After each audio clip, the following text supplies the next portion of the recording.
Hi, this is Jeanne Draughon, your parish nurse, and I just wanted to check in with everybody and to see how everyone's doing and to talk to you about your health.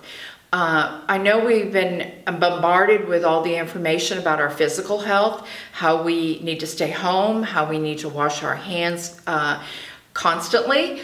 One good thing about washing your hands that they don't always say on the media is that you can pray a Hail Mary and a Glory Be, and that is a good 20-30 seconds of hand washing. And so I have been praying a lot along with washing my hands.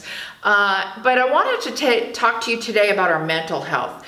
We are all living in this state of anxiety, fear, stress.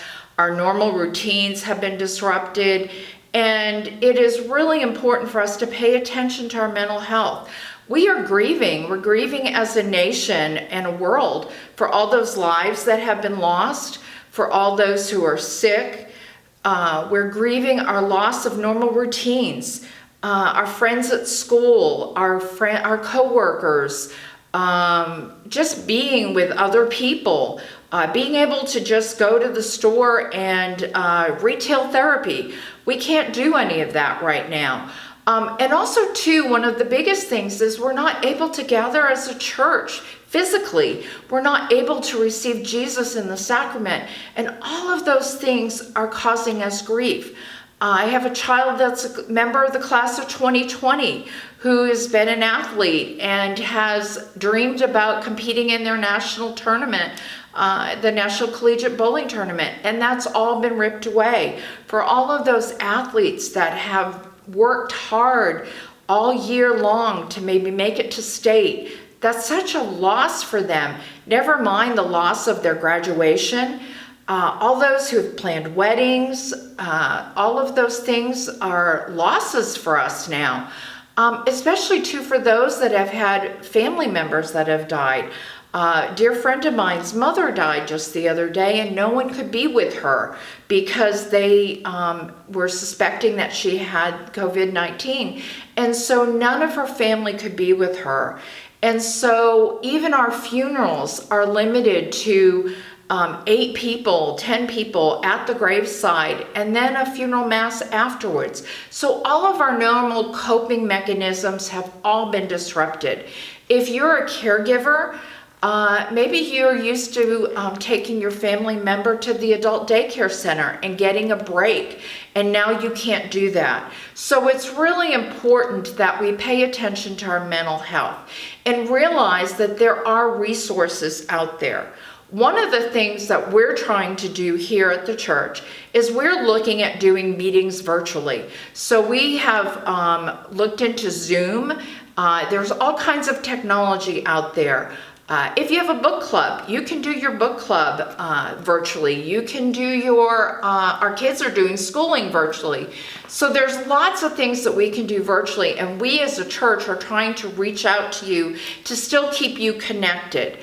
It's just really important that when you're feeling stressed, that you stop and take a break for a minute.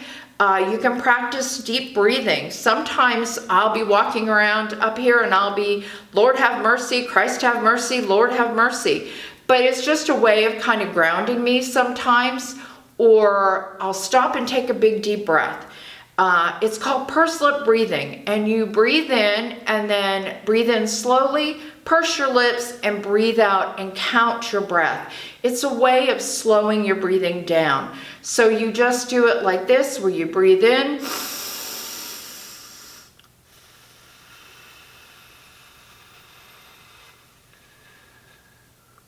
and if you practice that a couple of times when you're feeling that stress and that anxiety, that can help slow you down and help relax you for just a minute. There's all kinds of resources out there. The Mental Health America, I was on their website the other day, and they have a plethora of resources. There's things for parents, there's things for caregivers. There were virtual tours. Our library has all kinds of resources electronically. You can even learn a new language. So maybe you always wanted to learn Italian or Spanish. Now's your time. And maybe incorporate that with your family. If you are feeling a great deal of distress and anxiety, there are resources in our community that are out there to help us. Mental Health Association of Oklahoma is doing their support groups virtually, and you can go onto their website and log in, and it will tell you how to get connected. We have a 24-hour national Disaster Distress Hotline that you can call, and all of this information will be in the post. We have a COPES number, which is the Community Outreach for Psychiatric Evaluation, and they are a 24/7 number locally that you can call if you are feeling distress. So it is really important that you check in with yourself, incorporate prayer, incorporate exercise, even if it's just going out onto your back porch and sitting and listening to nature. You know, I find so many times here in Oklahoma, we just rush in and out of our cars and we don't stop to listen to the birds or hear the bugs, which Deacon Dick could tell you which bug was which. But it's really great to just spend time in nature and just look at the clouds and the sky and realize how wonderful this world is that God has created. I'm here for you. If you have any questions or resources, please feel free to call me at the office. And the other thing is, if it's an emergent question, please don't call me about that. Call 911 for those kind of things. But if you just need help finding resources, you can certainly call me. Or if you just want to talk to somebody, feel free to give me a call and I would be more than glad to talk with you. Please take care of yourself, stay safe, and God bless you.